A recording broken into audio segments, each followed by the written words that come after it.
Welcome to accounts classes. Today I will discuss with you methods of recording depreciation. Let's start. यहाँ पे है methods of recording depreciation.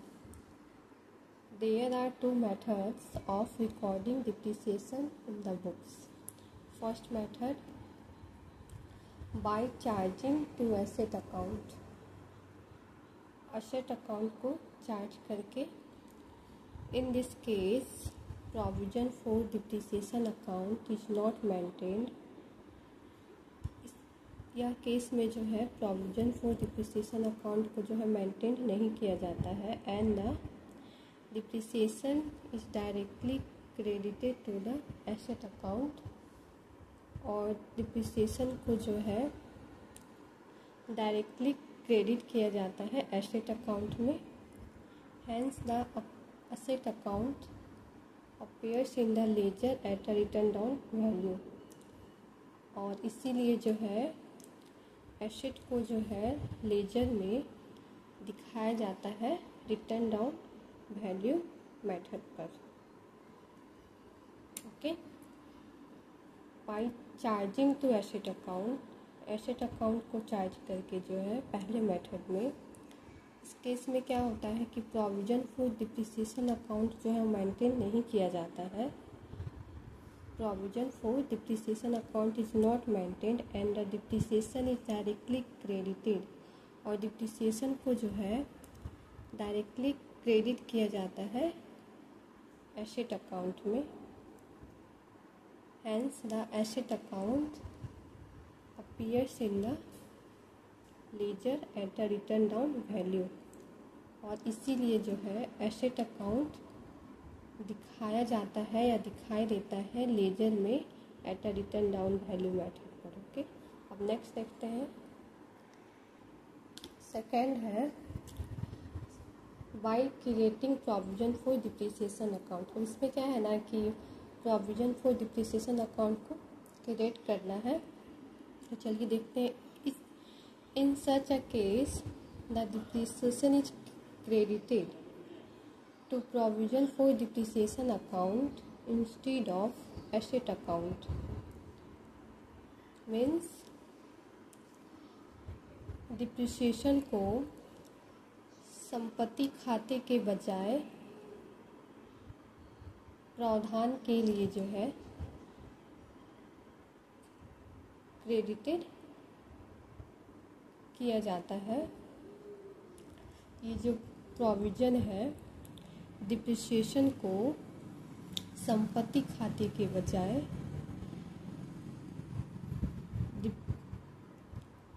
Depreciation के प्रावधान के लिए जो है क्रेडिटेड किया जाता है. इसीलिए एंड हेंस इसीलिए एसेट अकाउंट जो है always appears in the ledger और इसीलिए एसेट अकाउंट को जो है हमेशा लेजर में उसके ओरिजिनल कॉस्ट पे दिखाया जाता है.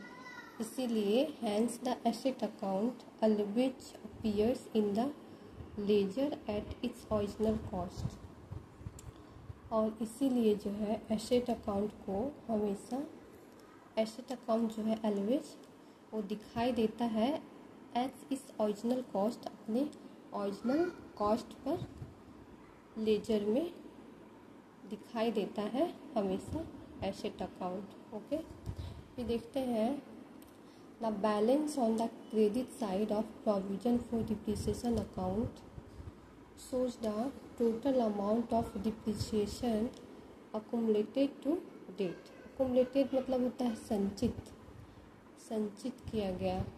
डिप्रिसिएशन संचित. अकुमुलेटेड मतलब होता है संचित. The balance on the credit side of provision for depreciation account shows दिखाता है the total amount of depreciation accumulated to date.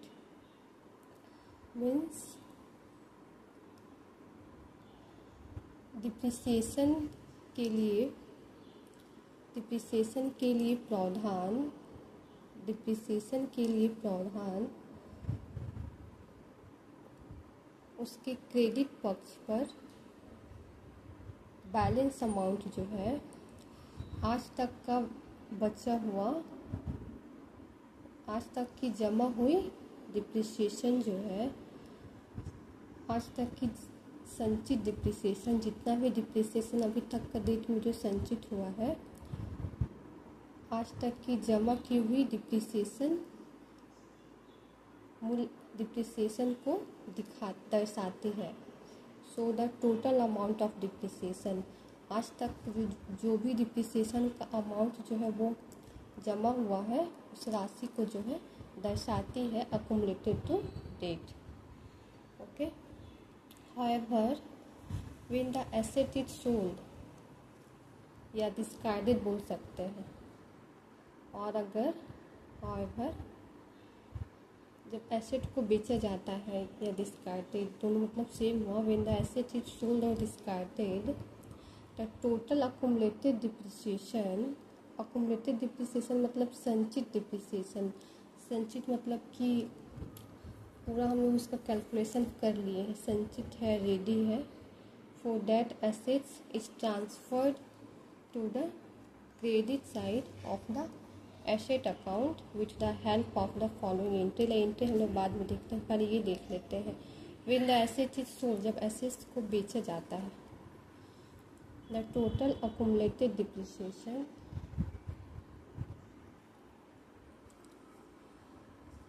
The total accumulated depreciation for that assets, उस परिसंपत्ति के लिए, फॉर दैट एसेट्स, उस परिसंपत्ति के लिए जो एसेट्स का जिसका बात हो रहा है, फॉर दैट एसेट्स, उस परिसंपत्ति के लिए is transfer to the total accumulated depreciation, उस परिसंपत्ति के लिए द टोटल अक्यूमुलेटेड संचित डिप्रिसिएशन जो है वो दिखाया जाता है। फॉर दैट एसेट्स, उस परिसंपत्ति के लिए, फॉर दैट एसेट्स, उस परिसंपत्ति के लिए टोटल अक्यूमुलेटेड डिप्रिसिएशन, पूरी संचित डिप्रिसिएशन जो है वो उसको ट्रांसफ़र किया जाता है क्रेडिट साइड में, टू द क्रेडिट साइड, उसको बेचा जाता है, सोल्ड करके। ये जो टोटल अक्यूमुलेटेड डिप्रिसिएशन है, संचित डिप्रिसिएशन है, इट्स सोल्ड, बेचा जाता है। फॉर दैट एसेट्स, उस परिसंपत्ति के लिए उसको ट्रांसफर किया जाता है to the credit side of the asset account. Asset account जब बनाएंगे ना, उसकी क्रेडिट साइड में जो है उसको ट्रांसफ़र किया जाता है ये वाले एंट्री से, with the help of the following entry. Provision for depreciation account, जिसको हम लोग अक्यूमुलेटेड डिप्रिसिएशन भी बोलते हैं, डेबिट टू एसेट अकाउंट। तो जब हम लोग प्रोविजन फॉर डिप्रिसिएशन अकाउंट बनाएंगे ना, तो उसमें एसेट अकाउंट को जो है इसके क्रेडिट में दिखाएंगे। ओके, तो ये वाला एंट्री हो जाएगा इस केस में, जिसमें कि क्रिएटिंग करना होगा प्रोविजन फॉर डिप्रिसिएशन अकाउंट। तो उसमें ये वाला एंट्री होगा प्रोविजन फॉर डिप्रिसिएशन अकाउंट, या इसको आप अक्यूमुलेटेड डिप्रिसिएशन, संचित मूल्यह्रास भी कहते हैं, डेबिट टू एसेट अकाउंट। इसका एग्जांपल अगर देखिए तो यहाँ पे देखिए, कल ये अकाउंट क्वेश्चन को हम लोग डिस्कस करेंगे, जिसमें कि प्लांट अकाउंट में प्रोविजन फॉर डिप्रिसिएशन को क्रेडिट किया गया है 1,75,000 से। जब इस क्वेश्चन को हम लोग डिस्कस करेंगे तो ये समझ में आएगा। सारा डिप्रिसिएशन को जोड़ करके जो है इसमें दिखाया गया है। यहाँ पे ही देखिए 50,000, 50,000, 50,000 इस तीनों को जोड़ेंगे तो, और उसमें 25 जोड़ देंगे तो ये हम लोग का 175,000 आ जाएगा प्रोविजन फॉर डिप्रिसिएशन अकाउंट। इसी को जो है transfer to credit side of the asset account, यहाँ पे ट्रांसफ़र किया गया है ना, transfer to credit side of the asset account with the help of the following entry.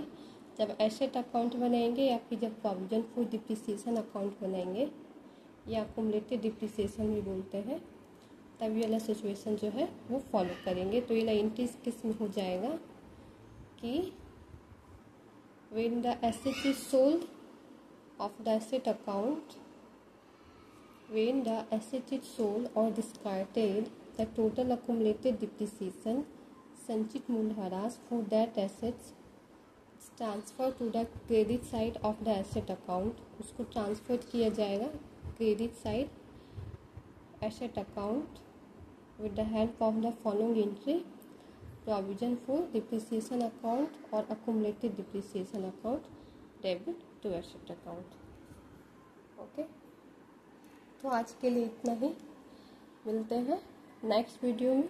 कोई दिक्कत हो तो कमेंट बॉक्स में कमेंट कीजिएगा, वीडियो पसंद आए तो लाइक कीजिएगा। Okay bye.